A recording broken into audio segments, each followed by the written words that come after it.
On les met là. C'est bien.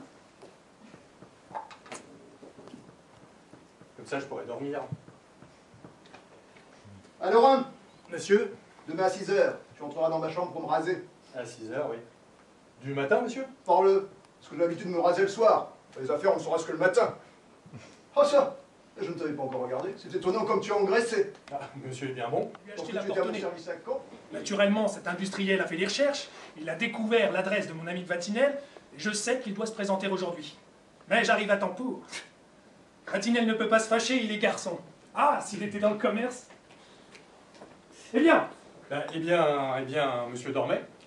Je l'ai réveillé, il m'a appelé imbécile. Je lui ai dit, c'est de la part de monsieur Chavarot. l'ami Chavarot. Oui. Et il m'a dit, Chavarot? Il m'ennuie, Chavarot. Et il s'est endormi. Il n'est pas changé depuis 2 ans que je ne l'ai vu. J'ai un rendez-vous d'affaires, je reviendrai. Priez-le de m'attendre. Oui, monsieur. L'ami Chavarot, n'est-ce pas? L'ami Oui, Chavarot. monsieur. Je suis comme monsieur, moi. Il m'ennuie, l'ami Chavarot. Voici madame et madame Malingear, la tante de madame. Ah si, tu es heureuse, ma chère Amélie. À ce qu'il me semble. Oui, ma tante. Et tu ne regrettes pas d'être mariée? Oh non, Monsieur de Vatinal est charmant pour moi. Il est aimable, complaisant, dévoué. Le modèle du genre. Oui, je le crois. Et nous ne nous quittons pas d'1 minute. Il m'accompagne jusque chez ma marchande de mode. Oh, est-ce qu'il s'y connaît? Allons. Parfaitement, comme une femme. Écoute, j'ai besoin d'un chapeau. Eh ben, tu me prêteras ton mari. Tiens, voilà le tien. Je vous laisse. J'espère que papa trouvera un bon jeune homme pour ma petite sœur. C'est moi. Bonjour Agnès. Bonjour ma femme. Tu étais sortie, d'où viens-tu? Je viens voir ma clientèle. Oh, bah ta clientèle, parlons-en. Tu ne soignes que les accidents de la rue, les gens qu'on écrase ou qui sautent par les fenêtres. Eh bien, ce matin, on est venu me chercher à 6 h. J'ai un patient, madame. Mais dis donc, c'est bien la première fois qu'on songe à te déranger depuis 1 an. Je me lance. Oh, ben il serait temps à ton âge. Non, veux-tu que je te dise, c'est le savoir-faire qui te manque. Tu as une façon si ridicule d'entendre la médecine. Comment ça? Eh ben Dame, quand par hasard le ciel t'envoie un patient, tu t'empresses de le rassurer. D'une fraîcheur, on dirait que c'est d'un peintre. Je pense bien c'est un lambinet, ça m'a coûté 2000 francs. Très belle éducation. Et cet appartement est-il libre? Oui, bien sûr, il le sera pour le terme. Monsieur Malingear doit le faire décorer. N'est-ce pas votre intention, mon ami? Ben, tu sais bien... Vous savez bien que j'ai rendez-vous aujourd'hui même avec l'architecte. Et quel serait le prix? 4000 francs.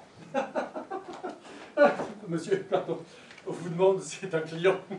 Le père. Un client et alors, qu'y a-t-il d'extraordinaire? Madame, c'est bien la première fois. Que ce monsieur vient ici, fort bien.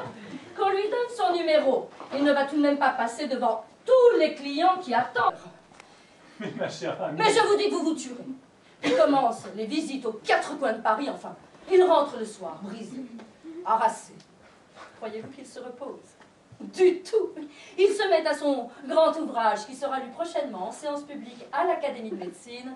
On l'attend. Mais ma chère Mais femme... que l'on attende, que diable! Vous n'êtes pas au service de ces messieurs.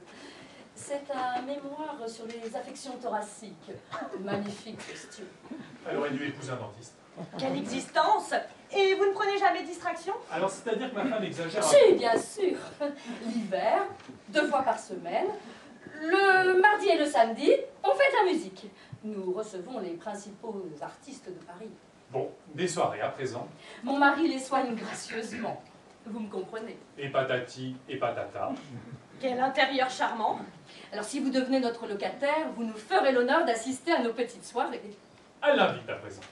Comment donc, madame, vous êtes 1000 fois trop bonne? C'est du très grand monde. Allez, vous partez, madame? Oui, mais j'emporte l'espoir de revenir bientôt. Je serais bien heureuse, croyez-le, de nouer des relations plus suivies, plus intimes, avec une famille aussi distinguée que respectable. Madame? Baptiste! Baptiste! Baptiste Baptiste, où prend-elle Baptiste? Avez-vous envoyé le valet de chambre en course? Moi, non. Nous n'avons jamais eu de Baptiste. Ces gens ne sont jamais là quand on a besoin d'eux. Laura! Laura! Madame, Excusez-moi, mais chère madame, veuillez reconduire madame, s'il vous plaît. Quelle tenue de maison.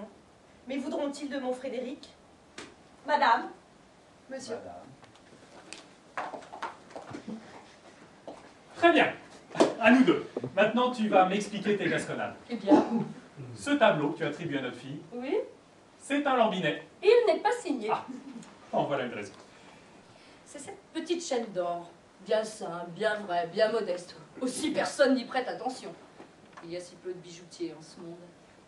Alors, laisse-moi l'orner d'un peu de clinquant et aussitôt chacun l'admirera. Comme ta chaîne. Il y a un fond de vérité dans ce qu'elle dit. Ah, ma sœur, mon beau-frère. Je demandais à ta nièce où était son mari, je ne l'ai pas encore vu ce matin. Il ne va pas tarder à se lever. Comment se lever? Il n'est pas très matinal. À 10 heures. Oh, et puis hier, nous avons eu une journée fatigante. Nous sommes allés voir une exposition de camélias. Il y en avait une magnifique. Après, Georges m'a accompagnée chez ma modiste.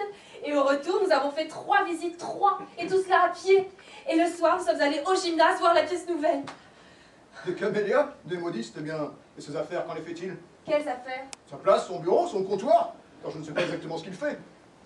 Il ne m'en parle jamais dans ses lettres, mais lorsque M. de Vatinel t'a demandé en mariage, il a été convenu qu'il prendrait une occupation. Ah ça, je n'aurais jamais voulu d'un genre oisif. Bien, mon frère, nous allons vous laisser. Nous avons rendez-vous chez l'architecte. Au plaisir, cher beau-frère. Oui, oui. Voyons, que fait-il? Ne te fâche pas. D'abord, il touche le loyer. Ah ça c'est bien. Après? Après, il m'aime. Ah, il t'aime. C'est un devoir, hein. Ce n'est pas une profession. Mais puisque nous sommes heureux, Heureux, sans rien faire. Dire que j'ai un gendre qui se croise les bras. Oh voilà qui est fort. Ah mais ça ne va pas, ça ne peut pas m'aller, nous ne sommes pas... Elle est passée, mais elle repousse tous les matins. As-tu fini de débiter tes folies? Jamais. Je suis heureux. J'ai mon beau-père sous la main et je m'épanche. Vous ne pouvez pas vous figurer quel ange que c'est, votre fille. Bonne, douce, gaie, charmante. Je ne sens plus vivre. Georges, que fais-tu ce matin? Rien. Je te regarde. Et tantôt? Tantôt, ce sera ton tour. Jolie occupation. Et ce soir? Ah, ce soir, vos pères, vous êtes indiscrets. Oh ouais, qui est fort. Ah ça me fait sauter au plafond cette chose-là. Amélie, va rejoindre ta sœur. Pourquoi? Faut que je cause avec ton mari. Au revoir, Georges. Mon père est mal disposé, ne le taquine pas. Adieu. Adieu. Je ne t'apporte qu'une galerie de tableaux. Moi je suis très riche, donc ce mariage ne me convenait pas du tout. Je vous remercie. Vous plaisez à ma fille, je ne sais pas trop pourquoi. Elle est polie, la langue des Vous affaires. aviez des gants blancs, de grandes relations, un certain jargon, un titre de comte. Toujours la langue des affaires. Je vous ai donné ma fille, à vous qui n'aviez rien, avec une dot de 500 000 francs. Pardon. Je désire seulement constater que je n'ai connu ce chiffre que le jour du contrat. Je ne savais qu'une chose, c'est que j'épousais un ange. Il s'est trouvé que l'ange était riche.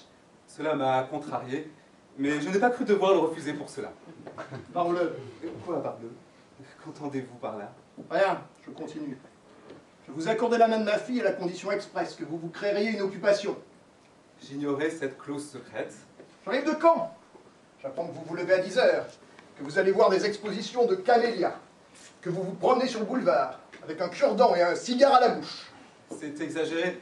L'un me gênerait pour fumer l'autre. Enfin, vous ne faites rien, absolument rien, vous n'avez même pas d'enfant après 1 an. Mon père, je vous assure que ce n'est pas ma faute. C'est honteux. Me permettez de... Vivre dans la paresse, l'oisiveté, vous mangez trop, vous ne faites pas d'exercice. Pourtant, je vous assure... Il y a le commerce, l'industrie, on remue ses capitaux. Les capitaux